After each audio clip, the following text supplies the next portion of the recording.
Jobin Higashikata is a pseudo-antagonist throughout the story of JoJo's 8th part, JoJolion, and is who I believe to be Hirohiko Araki's best written character in the entire manga, as Jobin is given such a unique and complex role that allows him to portray the woes of moral self-deception, the developmental impacts of childhood trauma, and how evil can manifest within a true pursuit of virtue. But in a much more grounded and humane way than someone like Funny Valentine, Father Pucci, or even Johnny Joestar, which was the series' previous depictions of such traits and who some might argue are JoJo's other best written characters. But in my opinion, they don't hold a candle to the 5th generation Higashikata's eldest son. So what I love about Jobin is how deliberately he is placed in between the roles of a hero and villain, which allowed Araki to take on a brand new approach for his arc and eventual conclusion. Although due to the more complex and sometimes messy structure of Part 8, I feel like his actual purpose and how good it was muddled and overshadowed by the insanity that is the Wonder of You, leaving a lot of people to question what Jobin was ever supposed to be in the end, which is what I hope to answer in today's video that will dive into a complete character and stand analysis of one of my absolute favorites in this entire series, and who I think offers some of the best writing Araki has ever put to paper. But first, a quick word from this video's sponsor, JoJo's Bizarre Adventure Golden Spirit. This is the first globally released mobile JoJo RPG based on the iconic anime series that's finally available to download right now on iOS and Android. Golden Spirit offers a brand new JoJo experience where you can build your very own team from the vast roster of iconic characters spanning the first 6 parts, allowing you to mix and match your favorite fighters and stands from totally different eras. Bring your own JoJo Dream Team into intense and strategic battles across multiple game modes, all layered on top of an incredible art style that's stunningly anime accurate. Even outside of battles, there is a ton of content to explore and progress through, like customizing your character's movesets by leveling up and unlocking new abilities and enhancing your team's equipment. You'll also be able to engage with other players through social mechanics like joining a guild or playing together in co-op battles. To celebrate the launch of Golden Spirit, there is a summoning event for a super special Jotaro unit happening right now, where you can play through a special story event based on Jotaro Kujo's journey from Stardust Crusaders, and participating in this launch event will get you a ton of in-game valuables and exclusive rewards. So check out the link in the description or pinned comment to download Golden Spirit today and get in on these special launch events.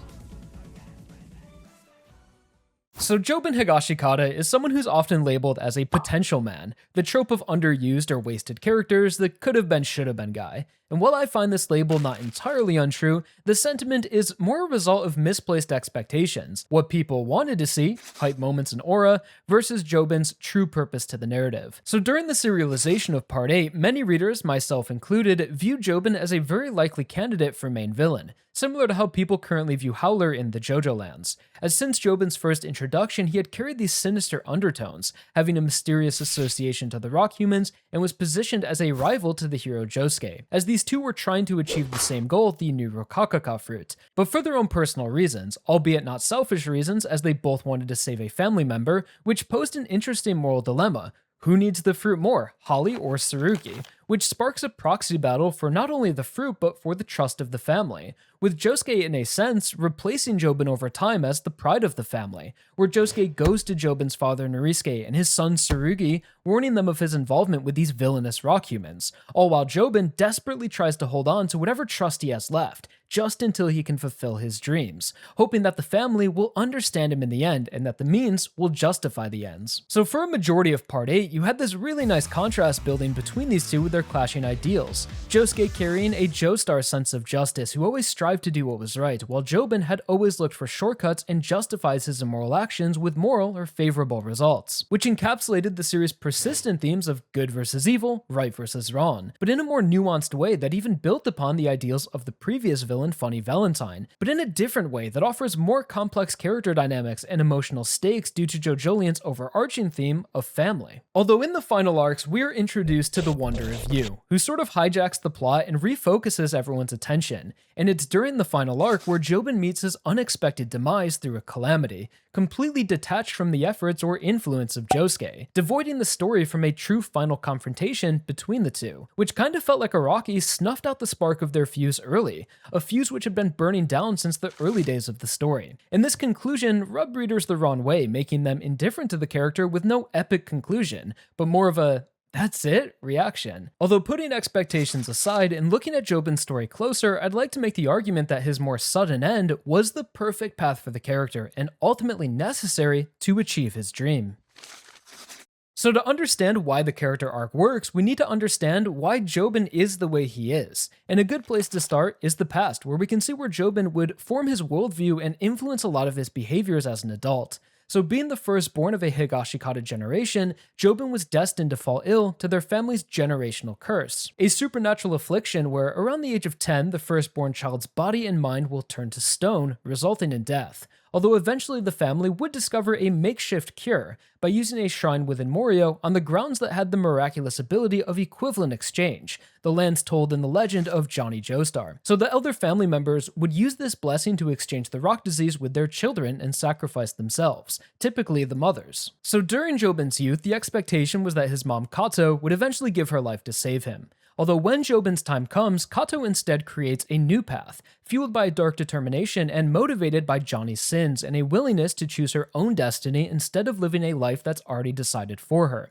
So she instead chooses to sacrifice the life of a third party, a cruel bully from Jobin's school after being presented with a moral dilemma, where she chooses to commit murder to save both of them and justifies her actions by telling Jobin, "Places are unfair, they're not equal for everyone, you can't choose where you're born, but people climb to find happiness in those places. Starting now, you're going to start climbing in this place, and this person is someone who by his nature is at the bottom. And now he's going to sink to the depths of the earth." This moment imprinted onto Jobin a subconscious philosophy he would carry into adulthood, which becomes even more distorted along the way. This being that happiness, or rising from zero, is the goal above all, with the moral justification that the only way to climb higher is to climb over others. Because after all, the world is unfair, and every bit of success comes at the cost of others' failure. For one to rise, another must sink. Which nicely ties into the part's larger theme of equivalent exchange or equal and opposite reactions, but this time explored more psychologically. This also presents a bizarre moral link between Jobin and Johnny Joestar. He's kind of like a spiritual successor to Johnny's character arc, which focused on rising from zero, and the moral lapses Johnny takes to get there. So it was Johnny who selfishly used the corpse to save Rina in Morio, and later on Kato would be inspired by this tale to do something similar for Jobin. So when Jobin grows up and continues this cycle, it's Johnny's actions that's the root cause for Jobin's skewed sense of morals, which shows how sins and cycles pass down through generations. This event, while not the sole cause, would play a part in Jobin becoming a full-blown man-child with a stunted maturity, who avoids responsibility and doesn't consider the consequences of his actions, living life as if every day is summer vacation. That's the name of his whole introduction arc to emphasize his immaturity. And while I wouldn't say he's a full-blown narcissist, as he still does have a deep-seated empathy for his family, he's pretty close to one. And what makes the story very grounded is that you can almost see how he ended up this way. Being born into extreme wealth, is very obviously a favored child by his father, and was put on this morally gray path by his mother, someone a child should look to for guidance and who showed him the results one shortcut or evil deed can produce. When we first meet Jobin as an adult, he's returning home from a business trip, traveling to exotic places under the guise of fruit research, working for his family business while his wife Mitsuba and child Tsurugi all live comfortably at their family home. So Jobin at the age of 32 is well supported by his father's business, can take long absences away from his family, avoiding those fatherly responsibilities, and in conversation just exudes levity, able to find humor or games in nearly any situation, which I don't think is a negative trait to be fun or positive, but in Jobin's case, it stems more from immaturity and his narcissistic side, as he's able to pretend that everything is okay all while he's using his father's wealth to go behind his back and working with the most evil people imaginable as he tries to get closer to this Rokakaka fruit and lying to his father, so very two-faced behavior. And this theme of a spoiled eldest son man-child is really hit on the head during his stand fight, which isn't a traditional fight at all, but rather a game of beetle sumo, where Jobin shows off his toy and beetle collection to Josuke, which he's extremely proud of. And I will admit, it is pretty cool, but these hobbies are typically more childish. Especially bug collecting in Japan is a common grade school hobby. His 10-year-old son Tsurugi is even mature enough to recognize this, saying that his father is more of a kid than himself. Also to show how heavily favored Jobin is, remember when Josuke first moved in and took over Joshu's bedroom, who then had to move into a poorly insulated room above the garage? Meanwhile, Jobin gets this entire room just for his hobbies. So during the beetle fight, colloquially dubbed Beetle Tendency by fans, we see Josuke and Jobin face off in a battle of trickery. And like kids, they make bets on the outcome of each round, like shaving an eyebrow, but are trying to hide hide the fact that they're both using their stands to see who can alpha the other, which brings back the magic of what made those derby fights from part 3 so good, but with a new skin. So now that we've got a better understanding of Jobin's personality on the surface, let's talk about his stand, Speed Cane. As often with Araki's more fleshed out characters, their stands reveal what's inside them, like a mirror to the true self. So Speed Cane has the ability to store heat within a localized point that can rapidly rise in temperature as desired, creating more than enough heat to cause serious damage like destroying vessels or even boiling blood under the skin. Oddly enough, this stand has one of the shortest ranges ever specified, being just 10 centimeters, practically making Jobin's range direct contact. Although once heat is placed in an object, it can go an extremely long range away from Jobin and be activated remotely, making it a bit more useful. It was long suspected that Speed Cane had some greater hidden ability, and this would be revealed as he became more of a main villain. This was mostly due to the stand's description in chapter 63, where it stated, even the Higashikata family members do not know this ability's true nature. Although Speed Cane never reveals any new ability, so this could simply be interpreted that the family didn't know his ability, or they just didn't know the extent of its power. As in this same page, it says the temperatures are thought to rise just a few degrees, although later on we can estimate that Jobin is able to create temperatures around 600 degrees Fahrenheit, as seen when he heats sodium chlorate into pure oxygen. But with such a simple ability, it may seem difficult to see how this could relate to his personality, although if we again look to the past, we can actually see the exact moment the stand manifested. Speed Cane's awakening was a direct result from Jobin facing persistent bullying and ridicule when he was a child. And through these traumatic events, there was a lingering theme of fire and heat that became stored in Jobin's subconscious. One time the bully tried to light a fire on Jobin's head, and another time had doused him with gasoline and held a lighter to his face. And this was the moment Jobin summoned his fighting spirit, turning this fear of flames onto the bully and boiling the blood vessels in his face, which seems to be Jobin's signature move throughout the part. So the ability to store and increase heat perfectly fits Jobin for a few reasons. Firstly, it's a coping mechanism, a way for his soul to overcome his trauma by turning the experience into his strength. Another interpretation could be the heat was a manifestation of his emotional state, and after being put under so much stress and frustration, his stand awakening was like an emotional boiling point, resulting in the ability of rising temperatures. And this concept of a steadily rising thermostat overall reflects Jobin's fate, who becomes even more desperate and violent as time goes on, eventually leading to a total meltdown. And to tie everything together in a way that truly puts Jobin over the top is his music reference. You guys know I absolutely love to point out when Araki is influenced by the lyrics and themes of the music he includes in the series, and Speed Cane is no exception, being named after the Deep Purple song off of their album In Rock. And it's certainly not lost on me that Araki is referencing In Rock in the part where we are fighting rock humans, making me think this album left quite a bit of an influence on JoJolion as a whole. And Araki seems to just really like Deep Purple. I mean, how could you not? This is like his third time referencing them, and had even included the song title Speed Cane in Yuya's character design from part 4.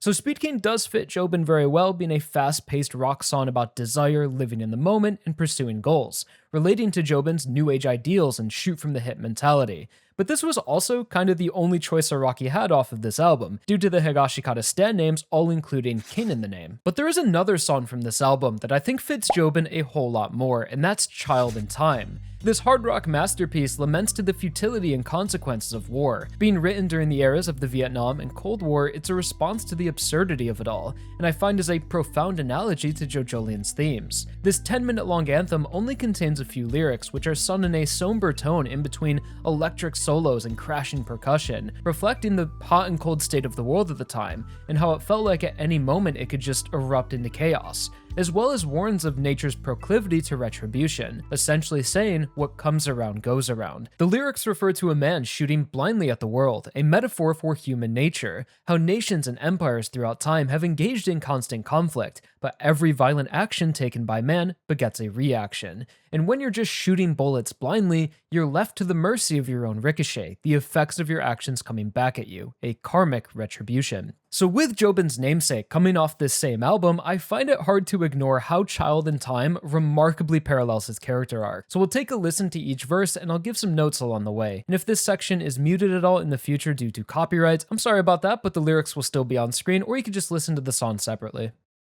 Sweet child in time, you'll see the line that's drawn between good and bad. So Jobin is our child in time, that is his entire purpose. He's not our protagonist, he's not a main villain or a typical supporting cast member. He's a man whose entire motivation is beyond Josuke and Toru, yet remains fully wrapped up in the plot. He's trying to save his family the only way he knows how, and feels as if he's being forced down a path by destiny, the right path in order to achieve his goal, which involves hurting anyone who gets in his way. And he doesn't believe that he's absolutely virtuous or absolutely evil. He exists in the gray, a place shown to him by his mother. See the blind man shooting at the world, bullets flying, taking toll. Jobin is constantly shooting blindly, willing to attack anyone who crosses his path or use innocent people to achieve his goal. Attacking Josuke, Ojiro, Yasuo, his own father. He's not thinking about the lasting impacts of his actions or the toll his bullets are taking. These are immature actions that are sealing his own fate. If you've been bad, Lord, I bet you have, and you've not been here. Oh, by a flying lead. You'd better close your eyes, bow your head, wait for the ricochet.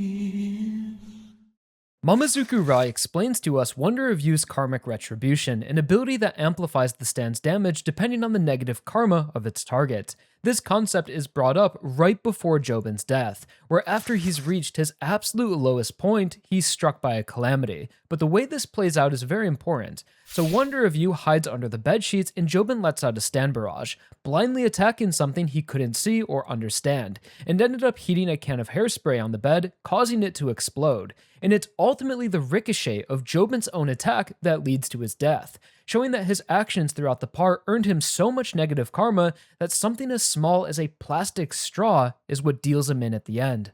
So the lesson Child in Time tells us, and those final lyrics of wait for the ricochet, are just too perfect for Jobin, and it's this seemingly random or anticlimactic end to the character, which is a cautionary tale for how blind violence will inevitably turn against you, and every action taken has an equal or opposite reaction. But the way this is built up and executed is Araki at his absolute best. The emotional hit during Jobin's breakdown is unlike anything else in the series, for me at least, because you can tell that Jobin truly believes he's doing the right thing, even hurting his family. And all it takes is a little more sin, one more bad deed until it's all over and he's saved everyone, convinced that this is the way by his mother, who told him, your family's good fortune outweighs ethics. Although before Jobin is able to prove that any of this was worth it, his negative karma catches up with him, leaving his family with the worst possible memory of the last time they would all be together, which is just some of the darkest material Araki has ever put to paper. Right in front of his family, his own son and wife,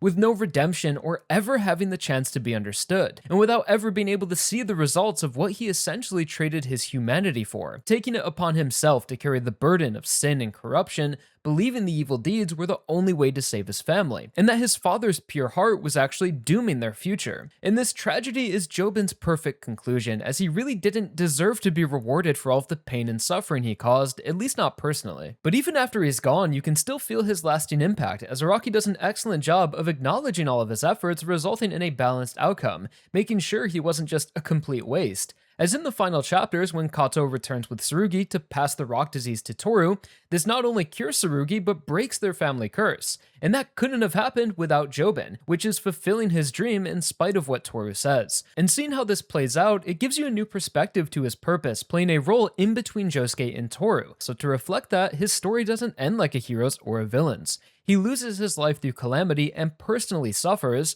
but because of his virtuous ambition, he still contributes to a positive outcome, which gives Jobin some credibility and adds complexity to the morals of the story. As it's easy to say that Norisuke is a great person and morally correct, although with his beliefs, they never would have been able to break the family's curse, content with just continuing the sacrifices. So if we have anyone to thank for freeing the Higashikatas, it's Jobin and Kato, who could be seen as the final sacrifices and owning up to their sins, which I think largely goes overlooked by Josuke's Go Beyond. So when you really explore Jobin's arc, I would by no means say his death was random or inconclusive. It's a crescendo to the escalating conflict of ideals building throughout this story that doesn't necessarily prove one side right or the other definitively, and leaves the reader to reflect on what's left in the end. So what do you guys think of Jobin? Do you agree, or am I giving him a bit too much credit? Let me know your thoughts in the comments, as I'm curious to see if other people enjoyed this character as much as I did, probably being my favorite in all of JoJo. So thank you all so much for watching, especially those that made it to the end. Drop a like on your way out, and I'll talk to you again in another video. Peace.